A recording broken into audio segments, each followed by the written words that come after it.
Two, one, and we're live, everybody. Hey, welcome back to the Riley Lewis Show. Joining me today is Antonio Giusto. As always, it is good to have you here, and we have a lot of fascinating things to discuss. Do you want to say hi to everybody? How are you doing, Riley? It is great as always to be on here, and I look forward as always to the discussions that we are bound to have shortly. And hello to everyone who takes the time out of their day to watch this. I appreciate you guys as well. Yeah, no, I mean, today's going to be a really good episode, and as you guys can see, we already have something interesting on the screen to talk about. So, Antonio, I'm going to provide some just context for today's episode, but then we could talk about this letter and just jump right into it. And when it was released, this was recently released, and we'll talk about who Bari Weiss is. But today, as we approach the election in 2020, obviously, that's getting really, really close. And despite all the news about the coronavirus, we still have an election going on, and that is very important.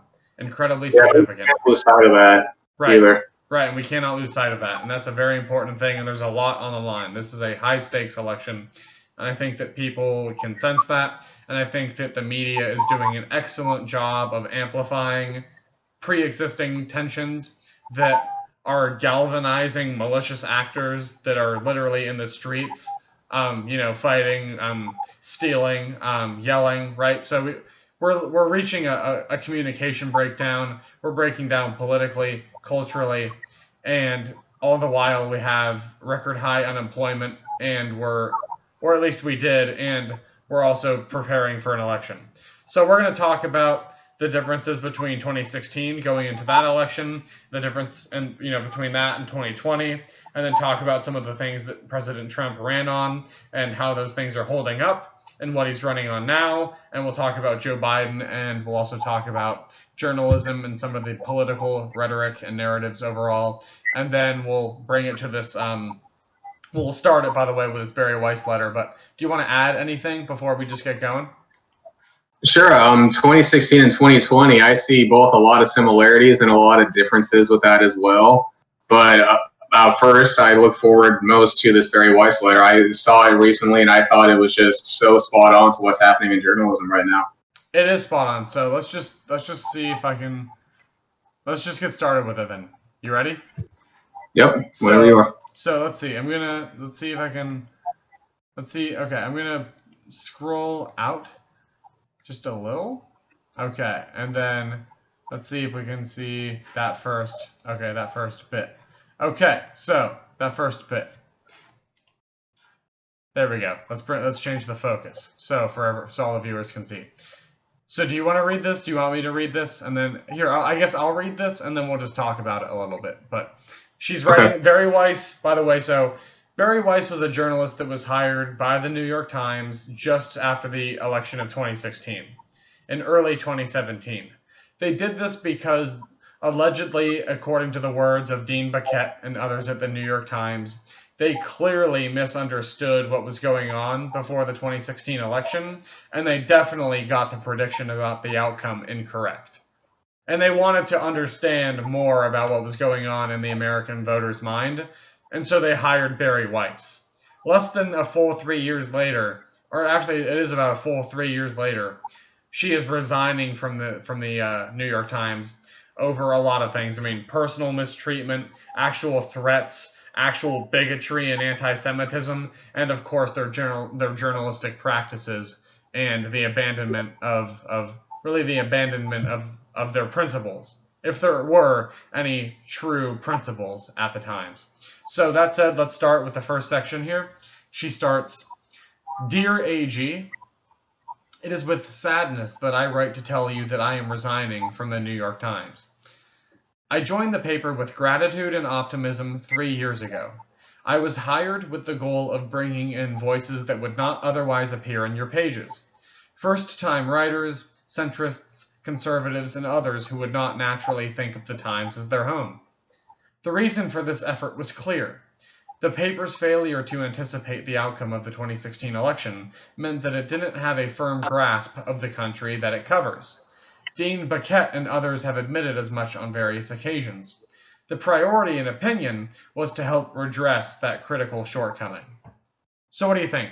First thoughts about this stuff. So I get the impression that she was kind of brought in to be more of a centrist source, maybe one to reach out to the other side, that very clearly not many at NYT were willing to do, and with the chief effort above all else being to figure out why they lost 2016 as badly as they did. Right. Do you think that part of that is the fact that there was a lot of denial that people would want to vote for Trump?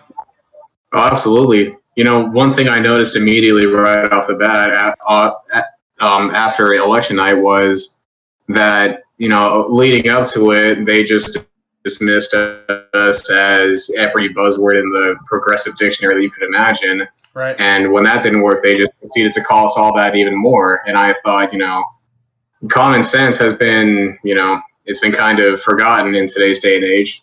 When you constantly belittle and insult potential voters, what makes you think that they'll want to vote for you? No, I mean, and that's a fair thing to say. I mean, and I think that really also what was going on again. Yeah, so people. There were so many people who thought there's no possible way that Donald Trump will get elected. There were so many people who I think felt the peer pressure and they would lie to pollsters. And all of the polls got it wrong. So many of the mainstream news organizations got it wrong. And I think that's because they really did not want to take an honest look at this candidate and say, are there some things that are appealing and honestly evaluate public attitudes, but also it was like that threat leveraged against people who did support him that closeted so many people. There were so many people who decided I can't publicly say that I want to vote for this president because I might lose my job or my significant other or my marriage, or I might literally have some great event happen in my life because I'm just expressing my opinion, right? Oh, for sure. Yeah. And what does it say about us as a society that Right. champions free speech when you can't even talk about who you prefer without Seriously. hordes of angry people coming your way? No, agreed. So let's keep going on with this. Let's keep going on with this letter. So here we go. So we'll keep going with this letter, but she says again, Bari Weiss. She says, oh shoot, let me see if I can bring you back. There we go. I was honored to be a part of that effort, led by James Bennett. I am proud of my work as a writer and as an editor. Among those I helped bring to our pages, and then she gives a long list of names here, as you can see, that we're not going to read all of them, but some of them include Nick Gillespie, who I actually know, Heather Hang, who does have a podcast called Dark Horse with Brett Weinstein, which is very good. Monica Lewinsky, that's a name you might know. Ali Sufin, Thomas Chatterton Williams, who spearheaded the Harper's Letter, Wesley Yang, and many others. I know Wesley Yang, who also is at the New York. I believe actually he may be at the New York Times as well. But the lessons that ought to have followed the election, lessons about the importance of understanding other Americans, the necessity of resisting tribalism, and the centrality of the free exchange of ideas to a democratic society, have not been learned. I'm just quickly going to scroll down because I love this next part. But there we go. The truth. There we go. Let's see. Okay, there we go. So, instead, a new consensus has emerged in the press, but perhaps especially at this paper, that truth isn't a process of collective discovery, but an orthodoxy already known to an enlightened few whose job is to inform everyone else. And that is where she's getting at cancel culture and the wokies, right? Yep, and that brings me back to Ronald Reagan. God bless him. When he was going on about the Liberal Party back then, saying that it's not so much that they're wrong, they just know so much that isn't so. And I got that same impression reading this passage as well. It gives me the impression that their understanding of how everything works is right, and you can't tell them otherwise. You'll be assimilated, resistance is futile. Yeah, so and what we're really seeing, there were certain seeds that were planted in 2016 following the election, and those seeds were, because I didn't get the outcome I wanted, this is not truly a democracy. Democracy is about going with popular sovereignty. Democracy does not mean you're going to get your way every single time. And so there were many people who conflated those ideas thinking, I voted, it's a democracy, I should get who I want. Then they didn't, And so they conjured up, this idea, oh, it must be Russia. Russia must have, changed the ballots or gotten people It's to, it's Russia or it's people, the, right. it's all American. It's all that. Yeah, we've heard all that hundreds of times over. So what's really concerning to me about that is the fact that people are so unwilling to just accept a loss. Just accept the fact that you lost. You put up a mediocre candidate, Hillary Clinton, that was not that appealing and not that charismatic, and so she didn't get it. Next time, put up a better candidate. It's simple as that. It's simple as that. She just was unpopular. She lost. That simple. But it's also really is that simple. Also though about this, you can't. So the point is though, but we're also the cancel culture we're seeing now is sort of manifesting in stuff like this actual, letter. This is clearly an actual, this is clearly Weiss's manifesto, if you will. Why is the stream paused? Wait, shoot. Why is the stream paused? There we go. Live. There we go. Okay. But yeah, so let's keep going with this. But yeah, clearly also we are seeing the seeds planted of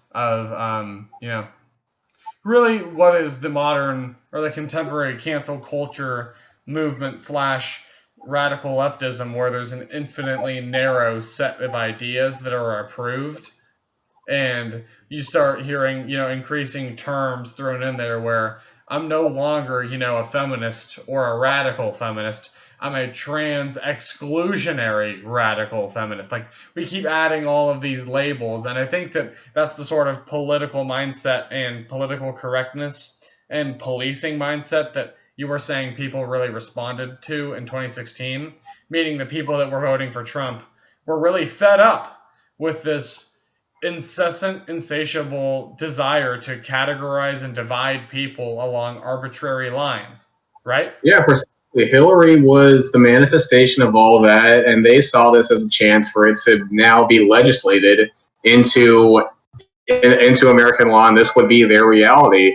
And Right. Donald Trump was the antithesis of all that, and that resonated with more people than which is possibly fathomable. It was really a breath of fresh air in an increasingly, I don't even know how to say it, an increasingly morally decrepit American society where we can't just we can't just be like live and let live. It's Right. You have to think and act like, or you're a whateverist, Right. and even still to this day, Trump, whether or not people want to hear it, he is still the antithesis to all this. And now with the rioting and the cancel culture being as far spread as it is now, he is the alternative to that. And Biden is he is the one who will be harboring all this stuff in. And speaking of cancel culture, we're seeing this so much online with social media. Social media has become a police nanny state. Social media, the god of the mob. If you do not kowtow to the god of the mob on social media, the pitchfork politics will come for you. And you might think it sounds silly or it's some right-wing talking point, but one day they're coming for J.K. Rowling because Harry Potter isn't gay, and that means that you're a homophobe. And what I mean? Like, one day the mob will be at your door going knock knock knock knock. Here's your tweet from 10 years ago. So I mean, it's literally driving reasonable journalists up a wall. Bari Weiss gave it 3 years and she literally cracked. She couldn't handle it anymore. What does that say about our institutions? So I think that we should, in that spirit, keep going with this letter. But it's just wild. Oh, did you freeze? Oh, you're back. Okay. No, all right. Okay, we froze for half a second. So let's just get back to this letter. But yeah, okay, because it talks about Twitter. This is a great segue into social media. So if she can be victim to it, there is no limits. Exactly. So Twitter is not on the masthead of the New York Times, but Twitter has become its ultimate editor. As the ethics and mores of that platform have become those of the paper itself has increasingly become a kind of performance space. Stories are chosen and told in a way to satisfy the narrowest of audiences, rather than to allow a curious public to read about the world and then draw their own conclusions. I was always taught that journalists were charged with writing the first rough draft of history. Now history itself is one more ephemeral thing molded to fit the needs of a predetermined narrative. Wow. What do you think about that? Spot on? You know, in the words of Tim Pool, one of my favorite journalists to this day, yes, he's very good. This is satisfying a fringe ideology, and this is just not what America really represents. This is just what we see on Twitter. Right. And it's so nice to see someone who does come from that kind of mainstream performance space actually write this and call it out. I mean, isn't this... Yeah. I think this paragraph about saying that the paper itself has become a performance space is spot on. It's all theater. Yeah. It's about performance. It's not journalism. This is just telling a fringe group of people what they want to hear. Right. You know? Right. That's what journalism has become now. And then most of them can't really grasp why the industry as a whole is losing 12,000 jobs a year. So this really does need to change if they want to have an industry left by the end of the decade. Seriously. Let's see. Let's keep scrolling here. Okay. Next paragraph. My own forays into wrongthink have made me the subject of constant bullying by my colleagues who disagree with my views. They have called me a Nazi and a racist. By the way, I believe Bari Weiss is Jewish, so it's very insensitive to call a Jewish person a Nazi. Like a Jewish, we've come full circle. A Jewish Nazi. Seriously, you gotta be some kind of ignorant to call a Jewish person a Nazi, or just full of hate. A word right there. I mean, I don't even know what to call that. Seriously, I just have no words for that. Yeah, no, it's deplorable. It is. I'm taking that word back, deplorable, because this is deplorable. Going on, I have learned to brush off comments about how I'm writing about the Jews again. Several colleagues perceived to be friendly with me were badgered by my coworkers. My work and my character are openly demeaned on company-wide Slack channels where masthead editors regularly weigh in. There, some coworkers insist I need to be rooted out if this company is to truly be an inclusive one, while others post axe emojis next to my name. So let me get this straight. In order to be an inclusive news organization, we need to axe the Jews? Yeah, that sounds pretty anti-Semitic of you, NYT. Like, this is... I mean, I don't hear any people from... I don't hear Dean Baquette coming out to defend this. I mean, this is ridiculous. That's very insensitive of you, NYT. You guys are anti-Semitic. Yeah, this is... at first, it was the New York Times for me. Then it was the New York Slimes. Then it was the Garbage Times. At this point, it's just the Toilet Paper Times. They're not even a real organization anymore. It's just... Toilet paper serves a purpose. Yeah. Oh, yeah. That's going to be the highlight of the episode. Oh, yeah. That's hilarious. Okay, let's keep going with this letter. We're almost there. Okay, let's see. Right. An inclusive one. Still, other times employees publicly smear me as a liar and a bigot on Twitter, with no fear that harassing me will be met with appropriate action. They never are. Let's see. Wow. I mean, this just goes back to, she's different, she thinks differently, and for that it's not tolerated, and that's not what journalism is. And she has the temerity and the bravery, unlike from what anyone else at NYT seemed to be willing to do, to go reach out to the other side. And for that, she's ridiculed for it, and that's just unfathomable. I know. It's insane that it requires... It's deemed audacious to just be reasonable, or to say that conservatives are also humans.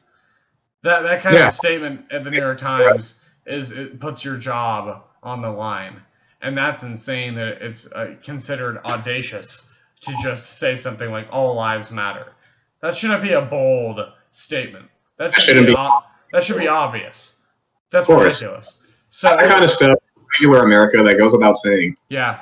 Right. That's ridiculous, but that's where we are right now. This is peak. This is peak lunacy. And it's unfortunate that we've come to this point, and we really do need to scale back if we want to being in a peaceful society. We need to change course fast. Absolutely. Yeah. So let's just wrapping this up. There are terms for all of this: unlawful discrimination, hostile work environment, and constructive discharge. I'm no legal expert, but I know that this is wrong. I do not understand how you have allowed this kind of behavior to go on inside your company in full view of the paper's entire staff and the public. And I certainly can't square how you and other Times leaders have stood by while simultaneously praising me in private for my courage. Showing up for work as a centrist at an American newspaper should not require bravery. Wow. Yeah. So told me right there that the higher ups probably thought likewise, but all the workers there were probably the ones who were the true intolerant group that they professed to hate. And that tells me the higher ups were probably going to get a similar treatment if they dared to praise Wise, openly at least. Oh, yeah. Oh, I'm sure they all would have been risking their jobs if they had openly or even privately just, gone out and said, hey, I think what you're doing is good. So that's it. Shame there because, you could say that someone's doing a good job. That shouldn't automatically mean that you're an insert buzzword here. Seriously. That's just par for the course of what people like. Some people will like it. Some people might not like it, and that's just normal. Yeah, agreed. Seriously. So, with this letter, part of me wishes I could say that my experience was unique, but the truth is that intellectual curiosity, let alone risk-taking, is now a liability at the Times. Why edit something challenging to our readers or write something bold only to go through the numbing process of making it ideologically kosher, when we can assure ourselves of job security by publishing our 4,000th op-ed arguing that Donald Trump is a unique danger to the country and the world? That's a funny one. And so self-censorship has become the norm. What rules that remain at the Times are applied with extreme selectivity. If a person's ideology is in keeping with the new orthodoxy, they and their work remain unscrutinized. Everyone else lives in fear of the digital Thunderdome. Online venom is excused so long as it is directed at the proper targets. Wow. Like the president. You can be a terribly inflammatory person and make baseless accusations as long as they agree with you, meaning it's against the president. Yeah, I mean, wow. This is not what journalism should be, frankly. Right, and again, it's not. I mean, the New York Times and many organizations have completely abandoned. They really have abandoned the core pillars of journalism, such as number one, your loyalty is to the truth, not to your agenda or your viewers, but the truth. And so if your viewers don't want to hear it, well, sometimes the truth is hard to hear. Number two, it's about fair representation. Number three, it's about discipline. Verify your sources. Make sure your sources are reputable. Fact check yourself before you publish information. But that's not the kind of world that we're living in. Yeah, absolutely. This is, sometimes people need to hear the truth that might not sound as pleasant as something that they want to hear. Not the world is always sunshine, rainbows, and well, that's the thing the thing about democracy is that everybody gets a vote. It doesn't mean automatically you always get what you want.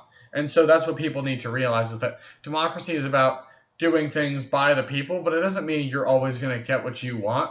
And so people don't get what they want and then decide, you know what, this is just not my president. And they just decide to turn over the game board. I lost Monopoly, so I'm just going to flip the game board. You guys aren't allowed to play because I didn't win. And that's not democracy. So it's like, This isn't journalism. This isn't democracy. We're not living with those institutions anymore. I mean, this is a post-journalistic, post-American America.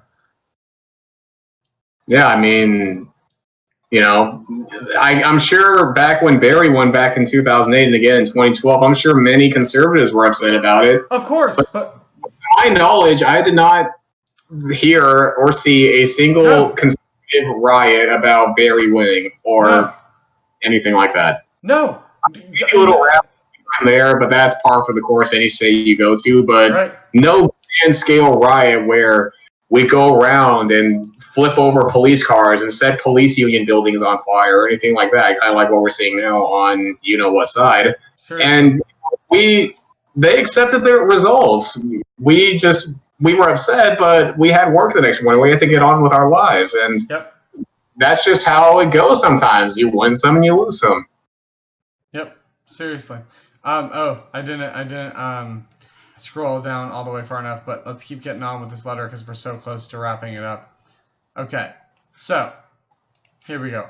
Op-eds that easily would have been published just 2 years ago would now get an editor or a writer in serious trouble, if not fired. If a piece is perceived as likely to inspire backlash internally or on social media, the editor or writer avoids pitching it. If she feels strongly enough to suggest it, she is quickly steered to safer ground. And, if every now and then she succeeds in getting a piece published that does not explicitly promote progressive causes, it happens only after every line is carefully massaged, negotiated, and caveated. Which is so true, and we even saw it in the Harper's letter. They'll say something like, censoriousness in journalism is terrible. We expect this from the far right, but now it's happening in the left. And it's like, don't caveat it by trying to blame the right. Make this about who it's really about. No whataboutism. If you're critiquing the left, don't bring the right into this to excuse them or lessen the blow. Just focus on your point. You know what I mean? Like, don't... Yeah, there was, to my knowledge, a certain guy that I probably shouldn't mention his name for the sake of online, but he said, accuse the other side that of which you are guilty. And I got the whole impression with both the Harper's letter and this that media on the left side is starting to increasingly do that. Absolutely. I mean, no censorship about how, oh, she's talking about the Jews again, or how she's a Nazi even though she's Jewish. You know, that seems to be sanctioned because it's on their side. But then when they get backlash, they say that the right is making us do it. Yep. And that's just how it works. Seriously. So, it took the paper 2 days and 2 jobs to say that the Tom Cotton op-ed fell short of our standards. You and I, by the way, are both personal fans of Tom Cotton. He's amazing. But someday in the near future, whatever, 20XX or something. Right. So yeah, but anyway, it took the paper 2 days and 2 jobs to say that the Tom Cotton op-ed fell short of our standards. We attached an editor's note on a travel story about Haifa, which is in Israel, shortly after it was published because it failed to touch on important aspects of Haifa's makeup and its history, but there is still none appended to Cheryl Strayed's fawning interview with the writer Alice Walker, a proud anti-Semite who believes in lizard Illuminati. So you can be anti-Semitic if you agree with the mainstream dogma. Yeah, being anti-Semitic and a conspiracy theorist is fine so long as you're a Democrat. Absolutely. At least as far as the mainstream media is concerned. It's not okay with us, which is why we're here, but as far as the mainstream media is concerned. So the paper of record is, more and more, the record of those living in a distant galaxy, one whose concerns are profoundly removed from the lives of most people. This is a galaxy in which, to choose just a few recent examples, the Soviet space program is lauded for its diversity, which is ridiculous. I mean, the Soviet Union starved well over 100 million people. I mean, right? Like, the gulags, the work camps between the soldiers that were forced to go fight, Nazi Germany, which, I guess, for the rest of the world was a good thing. But the point is, the Soviet program was in no way, shape, or form laudable. It was terrible.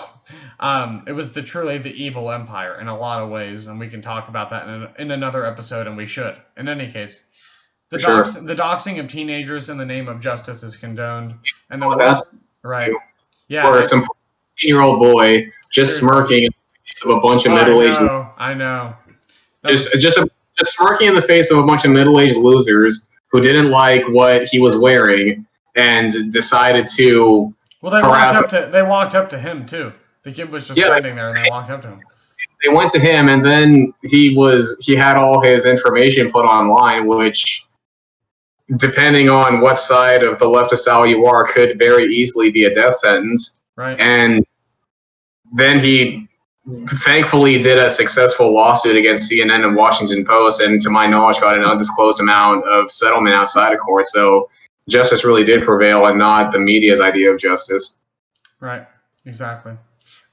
So let's see. Okay. So now let's see. Okay. Worst cases in human history. Yeah, the worst caste systems in human history include the United States along Nazi Germany. Obviously, completely ignorant of history and the most ridiculous thing I've ever heard. Maybe. I mean, that's just like the dumbest thing I've ever heard, I think. Like, truly ridiculous. America is so racist that we had a black president, and I know. most successful celebrities and athletes of all time were black. That's how racist we are. I know, right? And most of the NFL and the NBA and most of our rappers and stuff are African Americans making millions of dollars. But yeah, truly racist. Yeah, I know. Terrible. Aren't we? Seriously. Let's see. Oh, I did not mean to include that top part. There we go. Okay. So back to this, to bring this on home. Even now, I am confident that most people at the Times do not hold these views. Yet they are cowed by those who do. Why? Perhaps because they believe the ultimate goal is righteous. Perhaps because they believe that they will be granted protection if they nod along as the coin of our realm, language, is degraded in service to an ever-shifting laundry list of right causes. Perhaps because there are millions of unemployed people in this country and they feel lucky to have a job in a contracting industry. Or perhaps it is because they know that nowadays, standing up for principle at the paper does not win plaudits. It puts a target on your back. Too wise to post on Slack, they write to me privately about the new McCarthyism that has taken root at the paper of record. All this bodes ill, especially for independent-minded young writers and editors, paying close attention to what they'll have to do to advance in their careers. Rule 1, speak your mind at your own peril. Rule 2, never risk commissioning a story that goes against the narrative. Rule 3, never believe an editor or publisher who urges you to go against the grain. Eventually, the publisher will cave to the mob, the editor will get fired or reassigned, and you'll be hung out to dry. So true. Some thoughts? And that's just looking over this again. That's real tragic to see that you just have to tell people what they want to hear, or else you get fired. Seriously. Compared to telling people what they need to hear sometimes, maybe risk rustling a few jimmies, and you at the end of the day can sleep at night because you pursued the truth and stuck to your morals and principles. But this just reading over this again, this is probably my fifth or sixth time reading it now. It's just so upsetting that this is what journalism's come to, because I do believe, contrary to how I might be talking right now, I do believe that journalism is very important in society. It is a very incredibly important as a whole, but journalism as it stands now is just not acceptable in any way, shape, or form. That's why we're here, because we need to revive journalism, because it's foundational for any republic, any representative government. We need journalism, and we need good, reliable, trustworthy, disciplined journalists like Bari Weiss. And it's a shame that they're increasingly fewer in number, and it's not even like I agree with her about all of her politics, but I just have so much respect for her, and leaving the Times and writing this letter, I think is just such an integrity move. I mean, mad respect. A lot of respect. Yeah, sir. Weiss, you're amazing, and thank you for sticking to your morals. Seriously, thank you for actually taking a principled stand, especially for those of us that are, conservative, that for a long time have been feeling everything that is mentioned in this letter. So I'm just happy that it's finally happening. You might never Weiss, but thank you. Yeah, seriously. Weiss, if you ever see this one day, thank you so much, more than you know. That said, we're going to finish your letter now. So, for these young writers and editors, there is one consolation. As places like the Times and other once great journalistic institutions betray their standards and lose sight of their principles, Americans still hunger for news that is accurate, opinions that are vital, and debate that is sincere. I hear from these people every day. An independent press is not a liberal idea or a progressive ideal or a democratic ideal. It's an American ideal, you said a few years ago. I couldn't agree more. America is a great country that deserves a great newspaper. So true. Very well said. This is These a are, this is a fine nation that deserves a fine newspaper. I so agree. as it currently stands, it's just not that anymore. It's not. It's become corrupted, and we need to come in and save it. None of this means that some of the most talented journalists in the world don't still labor for this newspaper. They do, which is what makes the illiberal environment especially heartbreaking. I will be, as ever, a dedicated reader of their work, but I can no longer do the work that you brought me here to do, the work that Adolph Oakes described in that famous 1896 statement, to make of the columns of the New York Times a forum for the consideration of all questions of public importance, and to that end to invite intelligent discussion from all shades of opinion. Oakes' idea is one of the best I've ever encountered, and I've always comforted myself with the notion that the best ideas win out. But ideas cannot win on their own. They need a voice, they need a hearing, above all, they must be backed by people willing to live by them. Sincerely, Bari. Wow. Just beautiful. Truly. I think that do you have any final words? Yeah, that statement by Oakes, that's what journalism was when it came Right. out. It's always been, that's what it needs to be now. Oakes was, I'm sure he probably would be really upset with NYT if this is what Oh he yeah. had become. Just I like just like King would with the way modern so true. racial relations are, he'd probably step in and handle it himself again. So true. And I think that considering this letter is following the Harper's letter that was signed by over 150 people, I think that this is just there's a growing momentum for the movement that is really resisting cancel culture that is coming from within leftist organizations and centrist or center left or center right people. And it's just nice to see that it's finally becoming a part of the zeitgeist and people are waking up and realizing this isn't about the truth. This is about performance. It's about satisfying predetermined narratives for a select few, and it's about pandering to increasingly more narrow audiences. So, for our next episode, we're going to be discussing the Harper's letter, and we're going to read that bit by bit, like we just did this letter today, and we're going to cover some of the same themes. Sound good? Okay, everybody, thank you for listening to today's episode of The Riley Lewis Show. I am your host, Riley Lewis. Joining me today was Antonio Giusto. Mr. Antonio Giusto, thank you for joining. Thank you for having me again. If you'd like to support me and support my content, you can start by subscribing to the channel because that greatly is appreciated. That helps me out quite a bit. You can like this video or leave me a comment in the comment section down below. Let me know how I'm doing. While you're down there, you'll also find a link in the description to my Patreon page where you can sign up and donate to my Patreon account. Or you can find The Riley Lewis Show on Apple Podcasts, Google Podcasts, Spotify, and Anchor.fm. Until we meet again, you've been listening to The Riley Lewis Show.